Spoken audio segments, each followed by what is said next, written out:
Hello बच्चों, let's read the question. The question says pitch of sound is determined by its option A timbre, option B frequency, option C amplitude and option D quality. ठीक है बच्चों.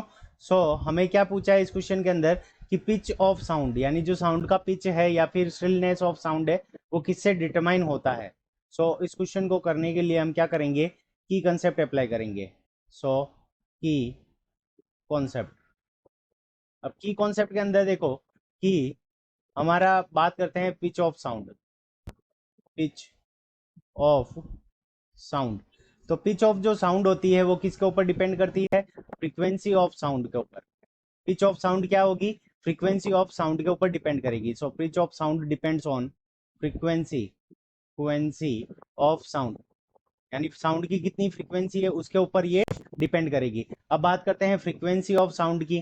तो frequency of sound का मतलब होता है कि नंबर ऑफ वेव फॉर्म्स कितने बन रहे हैं एक सेकंड के अंदर. जैसे मान लो कि ये हमारी एक साउंड की वेव है, इसकी कुछ फ्रीक्वेंसी होगी. अब दूसरी कोई साउंड की वेव है जिसकी फ्रीक्वेंसी क्या है, ज्यादा है.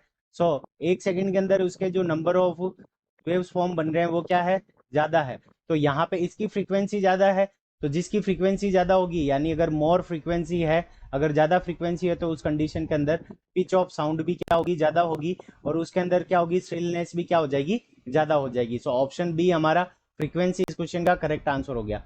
अब टिम्बर ऑफ साउंड का मतलब होता है क्वालिटी ऑफ साउंड. ये क्या करती है कि साउंड की हर एक फिजिकल इंस्ट्रूमेंट की जो है कि साउंड कितनी लाउड है, यानी लाउडनेस ऑफ साउंड, ये किस पे डिपेंड करता है, एम्पलीट्यूड ऑफ साउंड के ऊपर.